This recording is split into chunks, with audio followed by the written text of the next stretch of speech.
Am I the a-hole for kicking out my aunt and cousins after they took over our house?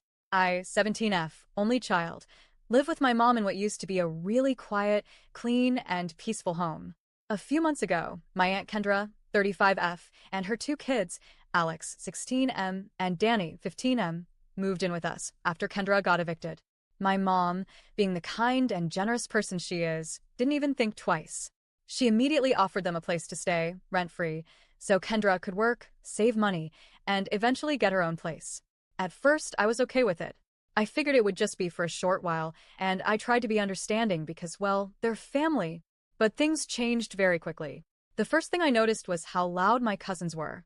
They stomp around the house like they're trying to break through the floors, slam cabinets for no reason, and blast the TV at full volume at all hours of the day and night.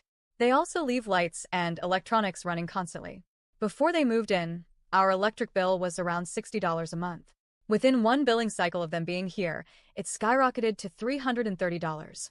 My mom politely brought it up and asked them to be more mindful, but nothing changed. I've always been used to a calm home environment, so this shift was overwhelming. Suddenly, my room became the only place where I could find peace, and even then, the noise often bled through the walls. But it didn't stop with just noise and high bills. The real turning point for me was when my mom found a blunt in my car. Now, I'll admit up front, I do smoke sometimes, so I'm not innocent. But this particular blunt wasn't mine. It belonged to Alex. When my mom found it, I didn't rat him out because I didn't want to be a snitch, and I honestly thought I was doing the right thing by protecting him. I just admitted I knew it was there, and left it at that.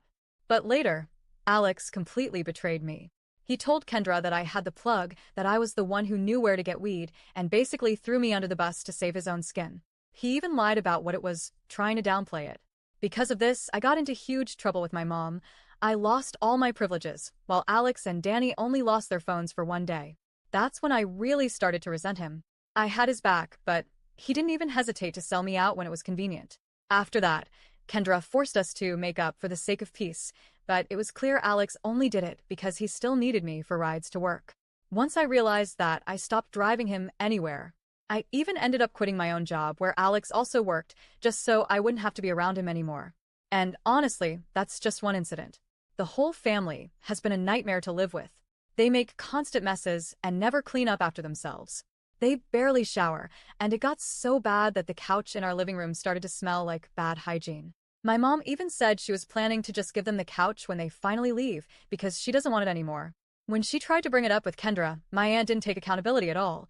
She just blamed the smell on our dog, who is perfectly house-trained and has never had those kinds of accidents. To make things worse, Kendra doesn't seem serious about getting back on her feet.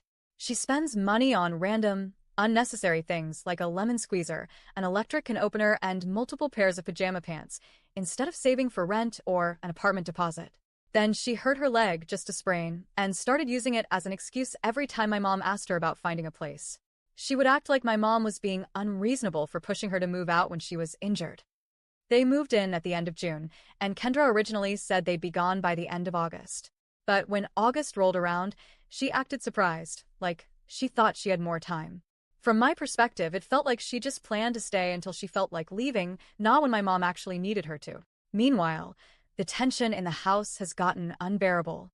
My mom has tried to address the issues multiple times, even sending messages in the family group chat, first politely about the noise, the electricity bill, and the mess. But when nothing changed, she eventually asked for a firm move-out date. They gave one, but with how things are going, I honestly don't believe they'll stick to it. I feel guilty for feeling this way, because at the end of the day, they're family, and I know they're struggling. But I can't ignore how disrespected I feel in my own home. They don't show gratitude, they don't respect the space, and they constantly create problems that my mom and I have to deal with. If it were me, I would be doing everything possible to not cause trouble and to show appreciation for the roof over my head. Instead, it feels like they're mooching off my mom's kindness, and I'm the one paying the price for it in my daily life. So, am I the a-hole for not wanting them to stay with us anymore? Added for clarity, Kendra isn't actually my mom's sister. She's technically my mom's cousin. But my mom has a huge extended family, and they're all really close, so I've grown up calling them aunts and uncles. Also, the eviction wasn't some tragedy. Kendra just consistently paid rent late and waited until the last possible minute to move. She's careless with money, careless with her kids, and it feels like my mom and I are the ones picking up the slack. And yes, I'll admit I smoke too. But I'm careful. I know what my mom looks for. I don't leave evidence lying around, and I respect the fact that it's her house. My cousins, on the other hand, are reckless. They smoke, they drink, they steal, and their mom doesn't care unless she gets embarrassed by them getting caught. That's the difference. Now, the whole house feels like a ticking time bomb. Everyone knows we don't want to live together anymore. It's just a matter of who finally breaks first.